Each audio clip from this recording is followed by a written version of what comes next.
জীবনের সবচেয়ে আদর্শ ব্যক্তিকে? তোমরা কাকে সবচেয়ে আদর্শ মনে করো? কে বলতে পারো দাঁড়িয়ে যে তুমি জীবনে কাকে সবচেয়ে আদর্শ মনে করো? কে বলতে পারো? বলো, একজনে বলো দাঁড়াইয়া। তোমার আদর্শ ব্যক্তিকে আমরা বলি না, যে যেমন আমরা বলি যে মুহাম্মদুর রাসূলুল্লাহ সাল্লাল্লাহু আলাইহি সাল্লাম আমাদের জীবনের আদর্শ, কিন্তু দুনিয়াতে চলার জন্য আমরা বর্তমান প্রেক্ষাপটে আমরা একজনকে আদর্শ মানি। এই আদর্শ আমরা কাকে মানি? তোমার শিক্ষককে, নাকি তোমার পিতামাতাকে, নাকি তোমার কোনো আত্মীয়কে, নাকি তোমার চাচাকে, নাকি তোমার দাদাকে, নাকি অন্য কেউ? কাকে? শিক্ষককে। আসলে দেখেন, এখানেই কিন্তু আমাদের সমস্যা রয়েছে। পৃথিবীতে সবচেয়ে একজন সন্তানের সবচেয়ে আদর্শ ব্যক্তি হবে তার বাবা অথবা তার মা। এই জন্যই কিন্তু এখানে আলোচনা হয়েছে যে বাবা যদি নামাজি না হয়, মা যদি নামাজি না হয়, বাবা যদি পরোপকারী না হয়, বাবা যদি মিথ্যাবাদী হয়, বাবা যদি মানুষের হক নষ্ট করে, তার দ্বারা তার সন্তান কখনোই সেখান থেকে আপনি ভালো কিছু আশা করতে পারেন না।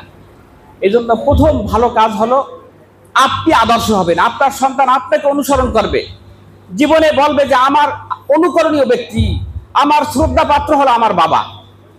আজকের দুনিয়াতে এইখানেই সমস্যা। মানে আমি টিভি দেখি, আমি মোবাইল চালাই, আমি অন্য জায়গায় কথা বলি, অথচ আমার সন্তানকে বলি যে তুমি এটা করবে না। আমি বাসায় বসে ফোন করে বলতেছি যে আমি এখন বাহিরে আছি, অথচ সন্তান কিন্তু দেখতেছে যে আমি আসলে ঘরের ভিতরে আছি। আপনার থেকে না আপনার সন্তান শিখতেছে। এই জন্য একজন বাবাকে, একজন মাকে সবচেয়ে প্রথম আদর্শ হওয়া দরকার। যদি বাবা মা আদর্শ না হয়, তাহলে সেখানে সন্তান আদর্শ হওয়াটা এটা কঠিন। ব্যতিক্রম নাই, এক্সেপশনাল নাই সেটা বলবো না, সেটা হতে পারে। আর একটা বিষয় হলো যে আপনাদেরকে যেটা বলবো, যে দেখেন আপনারা যে সন্তানের পিছনে যে অর্থ ব্যয় করেন, আপনারা যে টাকা খরচ করেন, সাথে ওর পাশেই দাঁড়ানো আছে। ওর বাবা অনেক বছর ধরে বাইরে থাকে, প্রবাসে থাকে। ওর সার্বক্ষণিক দেখাশোনা, এমনকি এই মাদ্রাসা ও আসার পর থেকে এমন কোনো মাস যায় না যেই মাসে ওর বাড়িতে আমার ফোন দেওয়া আছে যে ওর বেতনটা আমার কাছে দিয়ে যান, এখনো বেতন বাকি।